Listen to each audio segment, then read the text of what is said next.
everyone, it's me again, Brittany, and I'm here today to finally get my reaction vlog for Kingdom of Ash up. So yeah, I just wanted to give a quick intro, kind of like my non-spoilery thoughts before we dive into all the spoilery footage of me just like crying most of the time while I was reading Kingdom of Ash. Obviously this is about Kingdom of Ash, the final installment in the Throne of Glass series. It was amazing. So it's almost 1,000 pages. Actually, at Sarah J Maas's meet and greet, she was talking about how it had originally been a little over 1,000 pages, but the glue that they had bought to bind it all together didn't hold it, so they had to cut it down to under 1,000 pages, and like they like spaced everything out a little differently, so like the chapter pages are smaller and like there's a line that goes like farther down than in all the other books.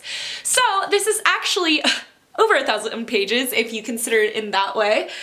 And yeah, I loved every minute of it. I mean, not really. It destroyed me. It was fantastic. I love it. Like, everything has been culminating to this final book, and Aelin and the team and everyone is just... It was good. I really can't say much more about that. I gave this 5 stars. I really enjoyed the ending. It was definitely slow in the beginning. It's a large book and it's a lot of everyone trying to get together and it not happening right away. So it goes by a little slowly, which was a little frustrating. I mean, I'm saying like it was like 500 pages until we got into the good stuff. So that can be a little annoying, but it was just worth it for me in the end. Like, I got to spend as much time as I possibly could with all these characters for one last time, and yeah, I cried, I screamed, I raged, I loved. It was fantastic. So yeah, let's jump into that footage. Okay, so this is my first real clip for my Kingdom of Ash vlog because I'm an absolute failure. Not that I've made it that far and I'm only on page 100 now, but I already have so many thoughts and feelings. So mostly, can we talk about Nox? Can we talk about how Nox is back? Because I'm so freaking excited. I am just dead. I am so happy that he's back. I've been hoping that he would come back. I kind of forgot to put that in my theories video, but I definitely thought he would, and now he's here, and I know he's gonna be the reason that Darrow trusts Aelin again. Like, that's gonna be it. That's gonna be the moment, because Celaena's the one that got Nox out, like, that warned him in Throne of Glass, and he's definitely gonna be the reason that Darrow turns. Or he's gonna cause mayhem, which is, either way, I'm totally cool with. I also wanted to talk about... Freaking Aelin told Rowan. I needed to get this out there because I obviously forgot to vlog this part, but Aelin told Rowan. She told him to go to Dorian, that she had felt something from Aenith, and that Aenith had nudged her towards Dorian, and he's like, but we're already so close to this other place. And then in the next scene, we see that Aelin is in Dorian, that she's in the same throne room, and Rowan, how could you be such a up? Yeah, already all my tabs have been like purple or blue, so I'm either shocked, I think it's a foreshadowing, I'm sad. There's also a lot of yellow, so I'm annoyed. Yeah, that's my thoughts so far, the first 100 pages. Sorry I forgot to vlog the first part. I'm not gonna forget for the rest. Okay, so I'm currently reading On the Way to California. I just got to the part where they found out that Aniel is about to be sacked by Morath's army, and I don't know, maybe it's just the bitter person inside me that wants Aniel to still just, you know, die, and for Kael's father to die, but like, I feel like they shouldn't be wasting all these resources to try and save this place. But, you know, that's just me. I'm sure this will come to play in the end. I'm literally screaming because Aelin was totally breaking and she couldn't stop crying, and she just like didn't want to even fight back anymore, and that was it. That was gonna be it. And I totally thought that even if they got her out, she was just gonna be a broken doll. And then her mom comes to her, which, like, I wonder if it was actually her mom or totally her imagination. I guess we'll never know. And then she just starts pounding on the coffin, and the best part is that, like, Rowan actually feels it, and he freaking realizes he needs to go to Dorian, thank God, because he was about to make the wrong choice. I have a lot of feelings. She does. I do. She's screaming. I'm not screaming, I'm just like, look at that, like, so many feelings. So, Nox and Aelin just had the reunion, like, not really a reunion, because Nox saw her, and obviously Aelin's freaking Lysandra, so she has no idea that Aelin knows it's Nox. He's gonna be the one that figures it out, that Lysandra's, you know, the shapeshifter, and not actually Aelin, and that's gonna be so messed up. And also, someone just released Black Wind to Lysandra, so I hope she lives. So I'm finally reading more Kingdom of Ash, and it's when Maeve is giving Aelin a whole bunch of dark visions of just like alternate realities basically. And she says, "Do you know what pains me most, Aelin? It's that you believe I'm the villain in this." And I mean, obviously Maeve sucks and she's really awful and she's been torturing Aelin for months, so she is kind of not a good person. But what if she isn't? Like, what if she isn't? Because like previously in this alternate reality Maeve is giving her, she says her story and she goes that she wanted the 3 keys to protect her new lovely world. It was all she ever wanted, to dwell in peace without the shadow of her past hunting her. And like, what if that's true too? Like, I know this could all be like a manipulation game, and I guess we'll see in a few pages, you'll see how I feel. But like, what if it isn't? What if Maeve is actually just trying to run away from these brothers that have been stalking her for thousands of years? It's not that hard to believe. I just like a good villain story. I knew I should have waited to film until I finished these pages.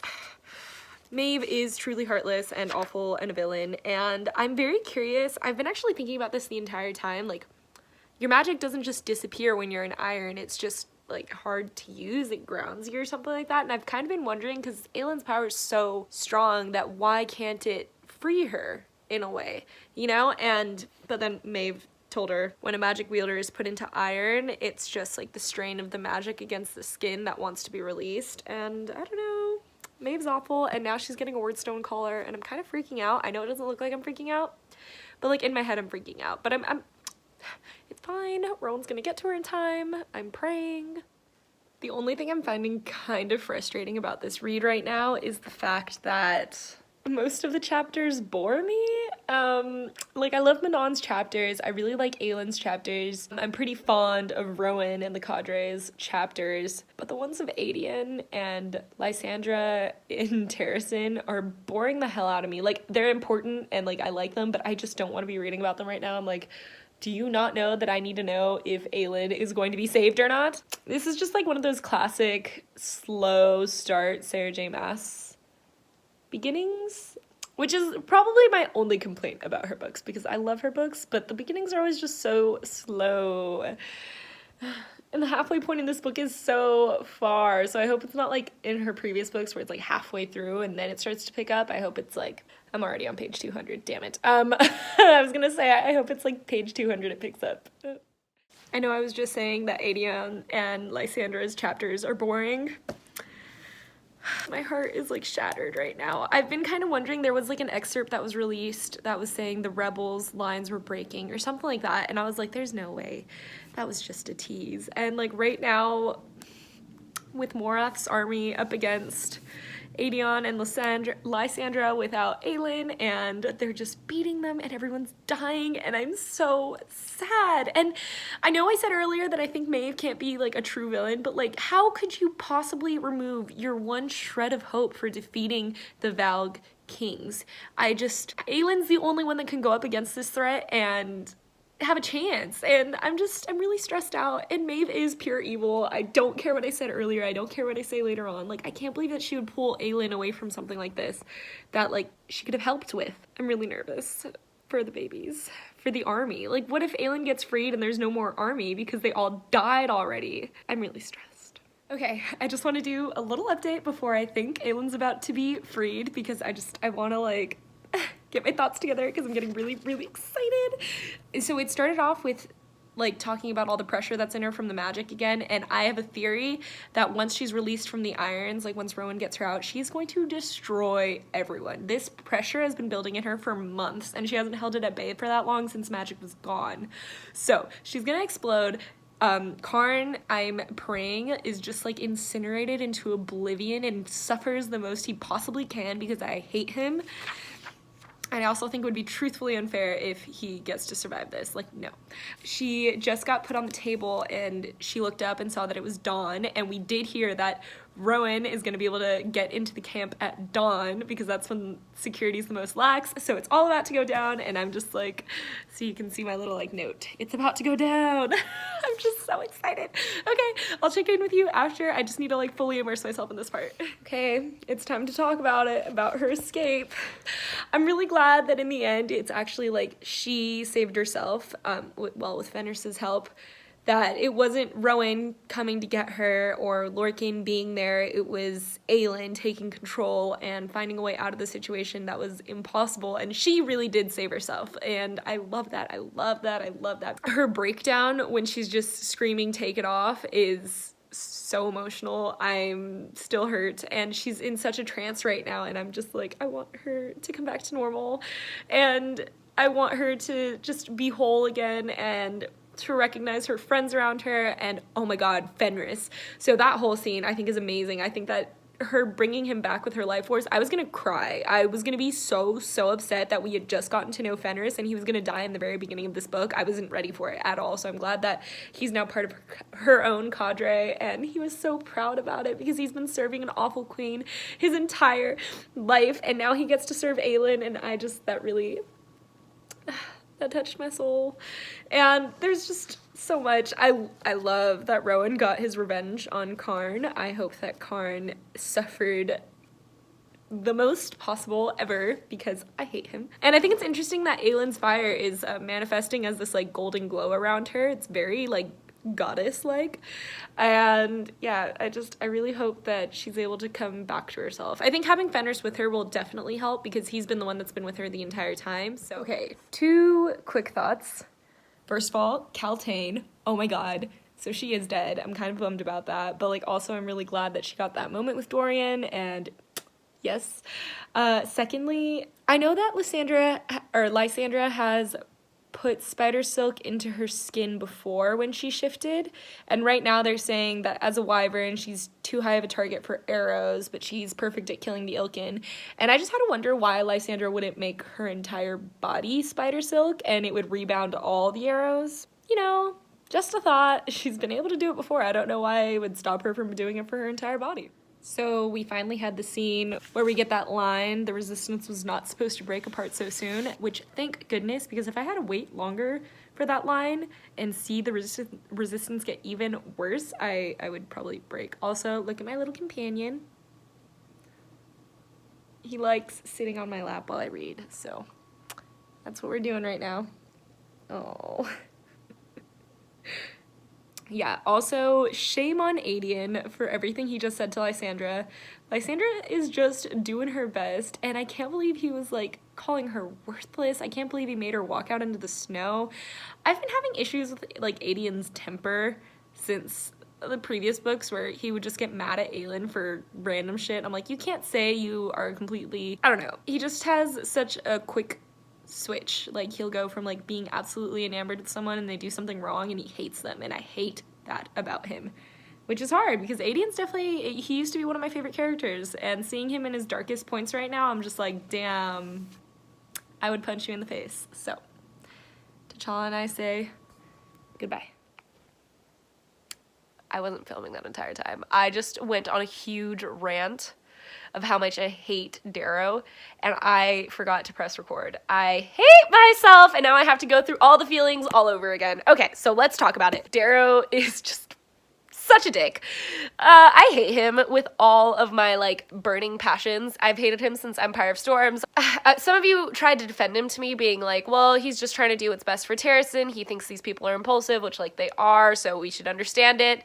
And I totally understand where you're coming from, but I don't think that's, like, Darrow's character anymore. I think that maybe that's how it started, that Darrow, after, you know, the king was murdered, who was his lover, like, he had that in mind at first. He's like, I want to save Terrasen, I need to do this for him, but he's held on to it for so long that it's really, like, been warped. Now he believes that he's the only one that can save Terrasen. He thinks that he has some kind of inherent right to the crown just because he's been fighting for it and he loved the last ruler. Like, he has this weird, like, warped idea, in my opinion, and I just don't think it's pure anymore. And I think that he really has just become a very cruel person, and I hate him. I hate him so much. And this page really just kind of sets that in stone for me, because this entire time he's been like, well, no, the army needs to protect Orinth because Orinth is what's special, and da-da-da-da-da. It's like, this army that Queen Aelin won for you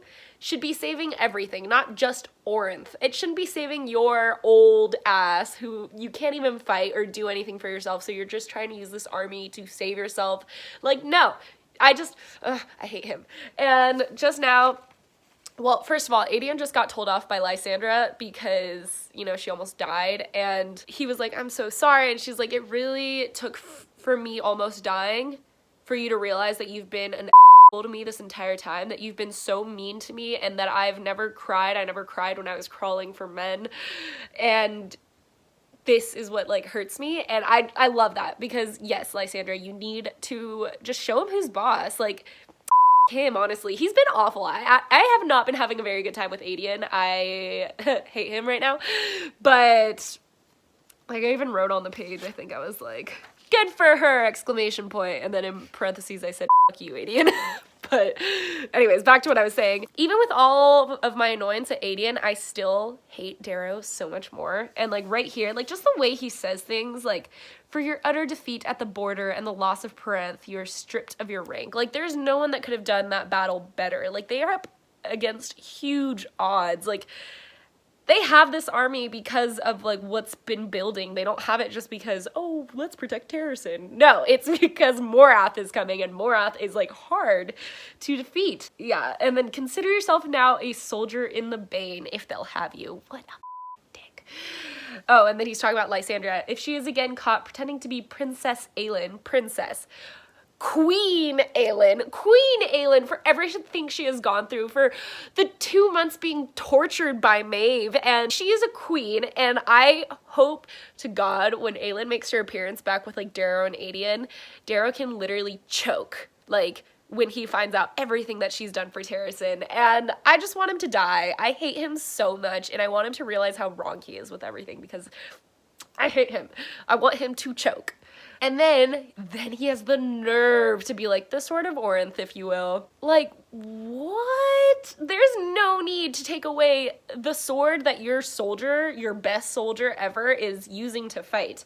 And then he's like, that sword belongs to a true general of Terrasen, to its prince commander. As you are no longer the bearer of that title, the sword shall return to Orinth until a new appropriate bearer can be determined.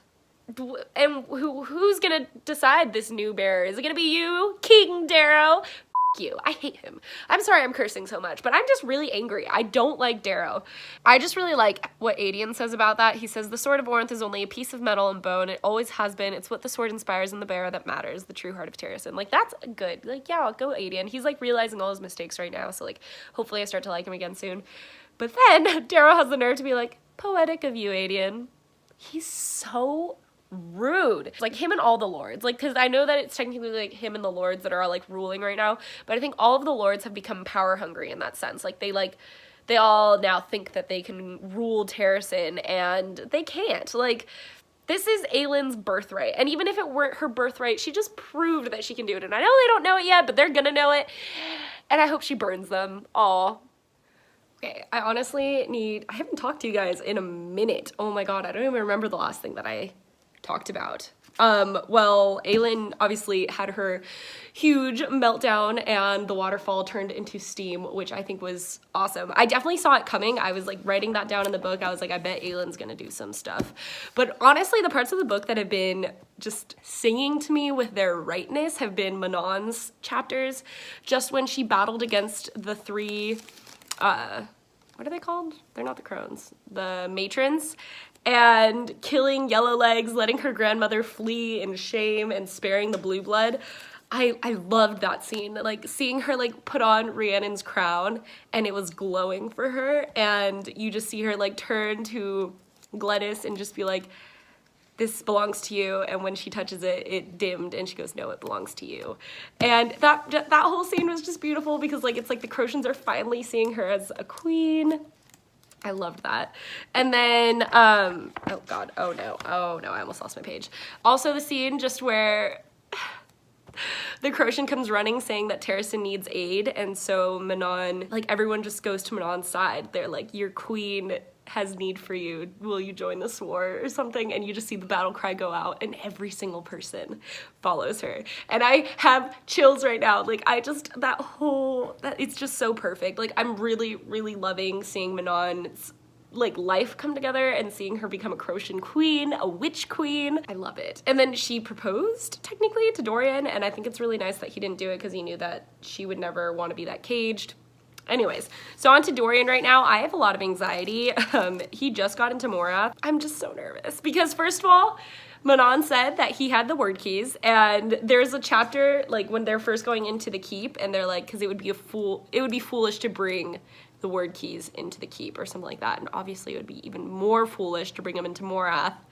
So I have a lot of anxiety that this is all gonna go to and that Dorian's like word keys are gonna end up in Erewhon's hands, and then Erewhon's gonna have all 3 keys, and then the brothers are gonna come out. And I need to take a tiny break because I'm getting more and more anxious.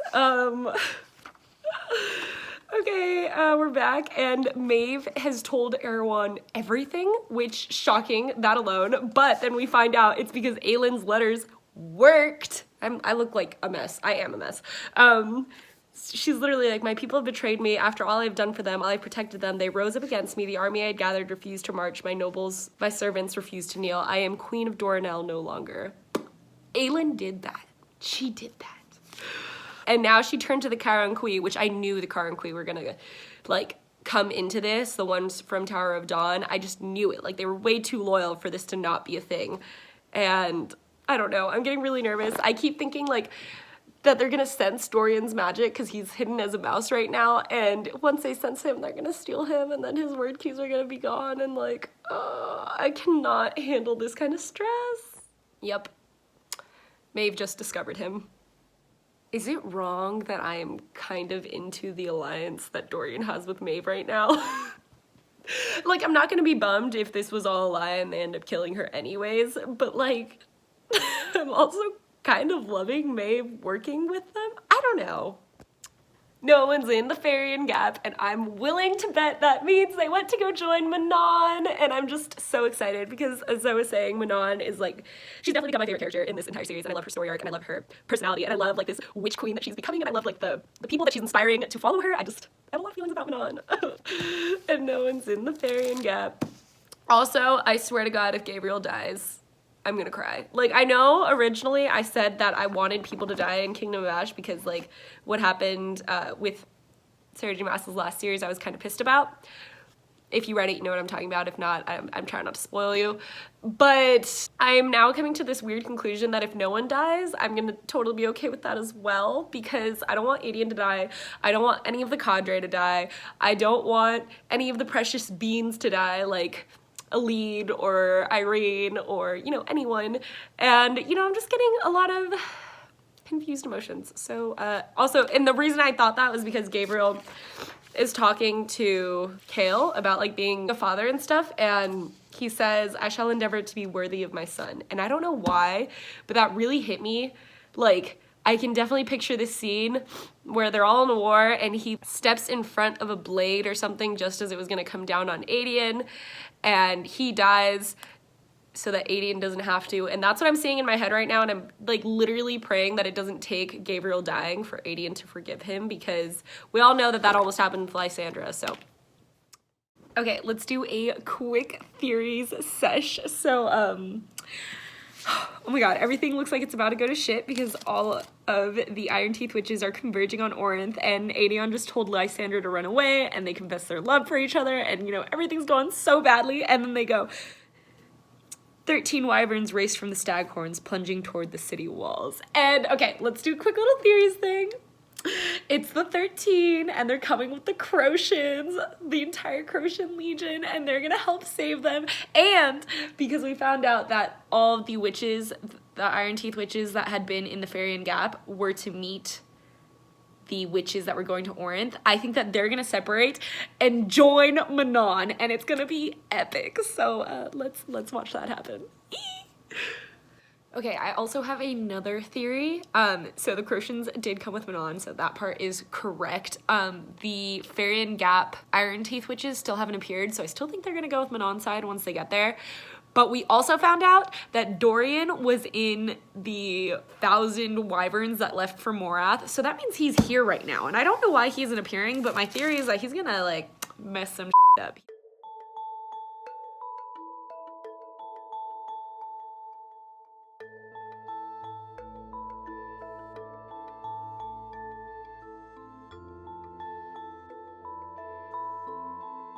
Okay, Whoa, that scene was insane. Oh my god. Well, first of all, it just starts with the girl that looks exactly like Kaltain that has the word stone in her arm. Like, Erewhon, did you not learn from your first mistake that that wasn't a good idea? I don't know. Then he wasn't gonna kill her, and like, she definitely needed to die just because like she was living a life of suffering, so. And then Maeve killed her. I know I shouldn't be explaining all this, but I'm still so shocked because like she goes to trap him in his mind and it was a trap. He was trapping her the entire time. I do think that Dorian's power is maybe just a little too convenient. Like, I understand that it's raw magic, so technically it could do whatever, but I think it's almost just too convenient for the story. Like, really, your raw magic can even learn magic from other worlds? Like, that's insane, you know? Like, I guess it makes sense. I just feel like it turned out to be pretty convenient that he is able to shift his mind because he's a shifter now and let her see what she wanted to see. I think that it was too convenient that he was able to do her powers against her. And I think it's really convenient that he was able to change her magic in her own head. I feel like that shouldn't happen. At least like everything else I kind of get, but I don't understand how raw magic could literally change someone else's magic. That, I don't know, a little weird, but I'm actually also here for it. Also, this scene right here, where he goes and there's only one witch who will be my queen. Manon! Oh, I loved that. That was perfect. Also pretty sick that he was able to topple Morath, which is insane. Like, how are you that powerful? We always knew he was powerful, but Maeve even said his power is second to none. So like, that's pretty insane. Also convenient, so.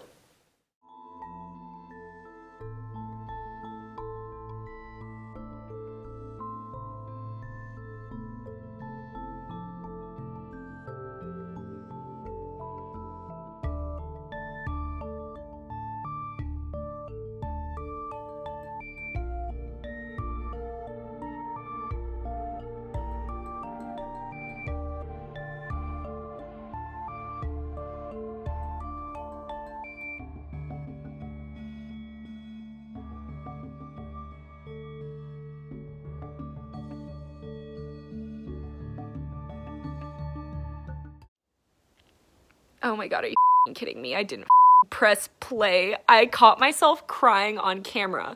I literally was just crying on camera and I didn't press play. I can't reenact that, but I'm going to tell you guys like everything that I just said. So literally I was really emotional when I started this, and basically there's a lot that's just happened.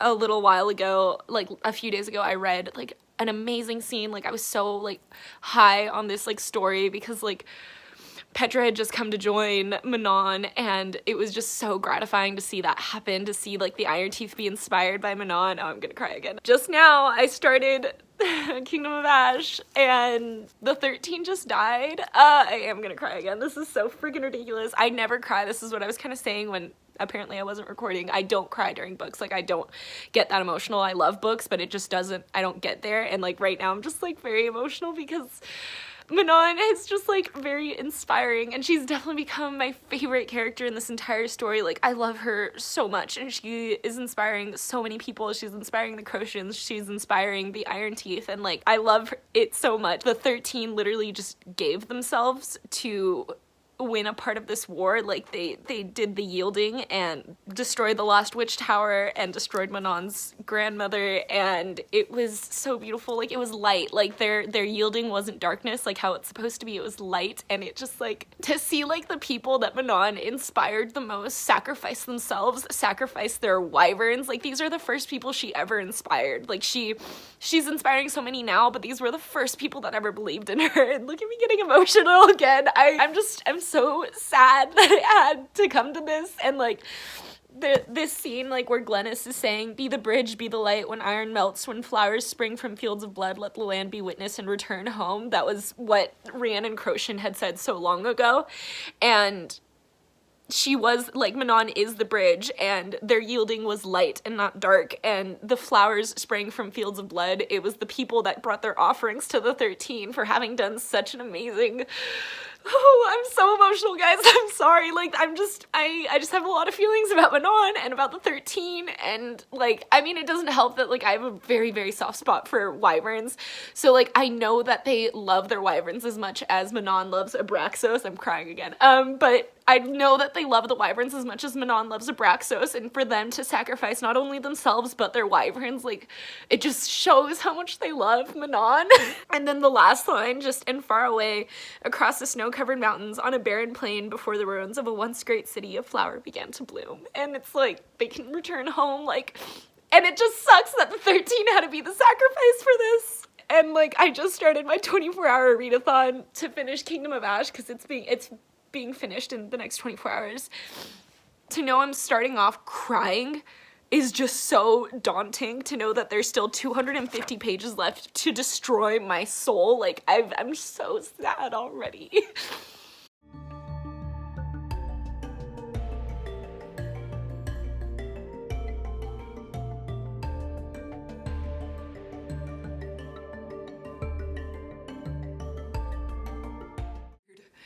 What the Sorry for cursing, but what the heck just happened? Literally just so much just happened. First of all, Aelin agrees to finally, you know, try and forge the lock with Dorian, because they only need one set of the powers to make this lock. So 2 sets of this power clearly stands to reason that only half of each of their powers should have to be used. Only half of themselves have to be used. And I'm kind of annoyed right now because, okay, everything that happened was really annoying, first of all. Aelin lied and Dorian got to go back to his body while she's still giving more of herself. The king dies trying, which, what the hell? I didn't even realize that the king never had a name. Is that, like, accurate? Because I don't remember his name and I'm shocked, I tell you, that he is nameless. He's literally nameless. So I was shocked about that. So the king gave himself. Dorian gave a lot of his power to the lock. The king gave completely his power to the lock, and then Aelin gives all of her power to the lock. The lock is made. The rest, she needs to give the rest of herself to lock the lock in place, which doesn't make sense because Dorian's power should have been enough, or the king's power should have been enough. All of that should have been enough to have already made the lock and have enough left over to throw it back into space, but whatever. Then Aelin has the nerve to be like, hey, we're gonna take care of Erewhon, I just want Elena. And Deanna says, F you. Kills Elena and says, but you can keep Erewhon. I literally was sitting there screaming because Aelin, why did you do this to us? Like, choking. I am choking. And then I like that she opens up the Hell Realm, but still. Mala gives her a huge portion of power, like as much as she probably originally had. And it took all of that power plus her human self to close the lock. No, that's not how it should have worked. I don't understand. Like, I know that this isn't my world or anything like that, but it doesn't make sense that only her power should have been used to be able to make and close the lock, and way more power was put into it. Like, I'm literally, my mind is shattered and blown. The only good thing that came out of that is we got to see Rhys and that little Easter egg that Sarah J. Maas gave us actually made up for all the annoyance that I felt, because I like, when she's like blowing through the worlds, I was like, oh my gosh, I hope they see the world that ACOTAR is in. Like, I was like, maybe it is. Like, I need to really pay attention. And we see, I read the line, she passed through a world of snow-capped mountains under shining stars, and I was like, oh my gosh, that's the night world. Like, that's the night world. That's the night court. That is the night court. And then I like underlined it and wrote that down, and then the next line is where passed over one of those mountains where winged male stood beside a heavily pregnant female gazing at those very stars. Faye. And then Rhys actually helps Aelin, and I don't know, that whole thing is really cool to me, and I hope it appears in like the next ACOTAR books, just like as a thought or something, but either way, I'm still pretty annoyed. Like, I'm glad that in the end, because I was kind of worried about the whole settling thing, and I'm glad that she gave her human self, and so technically she's still Faye, so she's able to live a long life, but she no longer has that well of power, and I really, really hate those stories that take away, like, all the power. Like, this has happened in one book before, and I'm not gonna spoil it for any of you, and that book pissed me off with the way it did it. Like, I'm more understanding in this situation, but I'm still kind of annoyed. Like, that definitely wasn't necessary. So, yeah. Okay, that's my rant.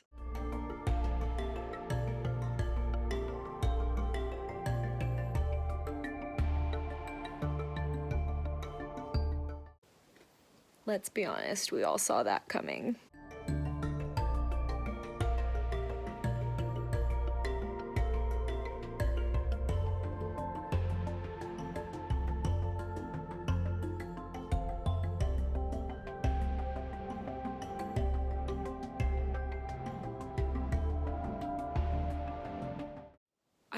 I want to tune in real fast. I did it. I did it. It's done. Yeah, I'm definitely gonna give more in-depth thoughts in a minute, but like I just wanna like go over the past 100 pages. I really was so focused on getting through them and finding out the end and everything. I barely marked up my book. It's actually kind of hilarious. But I did want to say I love how this ended. This is definitely a situation in which, like, maybe not entirely realistic, maybe more people should have died, but like this is exactly what I needed. And I loved seeing all my characters like turn into just I don't know, adults. I don't even know how to explain it, but like there were scenes where like Aelin, Rowan, and Kale all had to respect like their counterparts in the end, which like I know the bar is set so low that respect is what I notice, but no, not really. It's just one of those situations where everyone's complained about the Fae male territorial bullshit, and Kale was definitely a territorial bullshit male, even though he wasn't Fae. And it was just so beautiful to see the ending where they trusted their people. Like, Rowan trusted Aelin. He followed her orders even when he knew that it could risk her life. And then Kale had to trust Irene when she said that she was gonna go up against Erewhon. And it was just like, it was really nice to see that. And like, I liked that sort of growth in the books. And the ending was fantastic. I really liked seeing the beginnings of regrowth. And obviously this had to end with the King's flame growing. And that was definitely something I expected, but it was just so beautiful to see it. And I also really appreciate the fact that Manon's, so the wastes were proven to be livable again because a flower bloomed, and the King's flame bloomed in Aelin's territory as well. I just like those little like similarities. I'm still processing everything, but I did want to just do one last check to be like, hey, I did it. I just finished Kingdom of Ash and I loved it. Like, this was it. This was the big boy. This is the end. Okay, I'm gonna stop just talking. I literally was like on the verge of tears the entire ending. Next time I see you, I'm gonna give my like final thoughts on this book, so yeah, look out for that. Okay. Yeah, so it's just some final thoughts, my spoilery thoughts. I did really enjoy this. I'm still shocked. I'm kind of glad that not as many people died as I assumed were gonna die. I am a little, like, mildly annoyed that no one in the main team died except for the 13, which I'm just, like, heartbroken over. Like, obviously I cried. It was just, I don't know. I love Manon's character development the most. She has had the most growth out of everyone, and it was just so fantastic. I also really enjoyed seeing all our males just be a little bit less territorial and bastardy. It was a really nice change to see Lorcan respect Elid's wishes, or Rowan respect Aelin's wishes, or Kale respect Irene when she's like, you know what, I'm gonna go fight Erewhon myself. It was just really nice to see them step back and realize that, like, yeah, their feelings might be strong, but what their counterpart wants matters more. And I just really appreciated that. I know that that's something that Sarah J. Maas's books have, like, failed at previously, where people just think that the territorial stuff was too much. I loved that we got the last, like, 50 pages of just the world kind of rebuilding itself. It was just really nice to see. It was really nice to see all our characters kind of have hope. Dorian has hope, and Manon is broken, but she has hope. She's gonna make the bridge to go to the Wastes, and maybe she's gonna get married with Dorian. I totally would be okay with that. I love that Ruck Riders are staying to train wyvern hatchlings that they found. I thought that was so touching because I've really loved the Rucks in Tower of Dawn, and I love, love, love the wyverns. So it was just nice to see that all the wyverns are now gonna get a chance to be just as perfect and sweet as Abraxos, because Abraxos is my sweetie pie, who he got the most hurt in this entire thing. His mate died. everyone kind of just brushed over that, and I'm still really reeling about it. His mate died. His mate was Astrid's wyvern, and obviously Astrid and her wyvern died, and I don't know. I love that Aelin is gonna make a monument to the 13 and their wyverns. I thought that was just such a sweet gesture, and I'm really happy about it, and I'm excited about it because obviously that's the thing that affected me most in this book. I think it was kind of a cop-out for Sarah J. Maas to only kill the 13, but I can respect it because I just couldn't imagine, like, if Aedion died, I thought that Lysandra would have to die. Like, those are the only 2 other people that I could see myself being like, okay, they can die. They have to die together, though. And I love Darrow's change of heart. Like, I love that he finally got kind of a redemption arc, and I love that it's because of Evangeline. Everything just got put together so nicely. Also, can we talk about how the king didn't have a name? I never realized that. I was sitting there at that part in the book and I was like, did Sarah J. Maas just pull some witchcraft and literally pluck the king's name out of my mind? How did I never notice we didn't give him a name?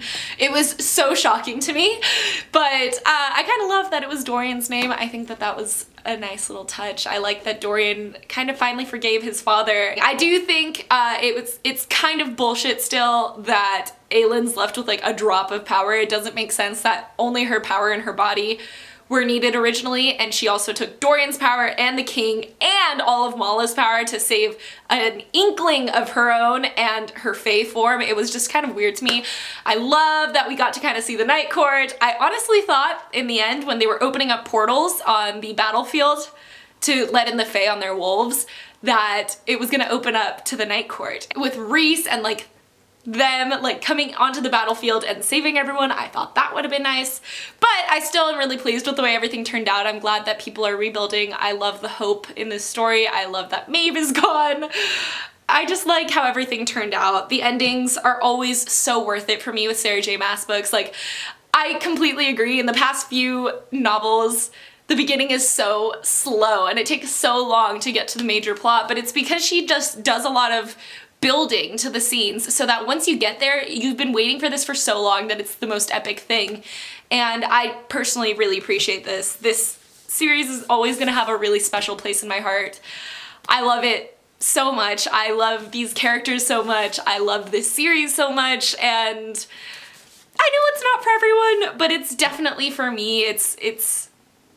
I'm gonna have to say it's my all-time favorite series. Maybe not like quality wise, it's just it's so closely tied to my emotions at this point that I can't see it clearly. I don't read these very critically. I read these so lost in my emotions that like it's always gonna be a 5-star read for me because I'm always happy in the end. So yeah, this was it, guys. This was one wild ride. We did it. We finished 8 books? More? 9? Is it 9? No, 8.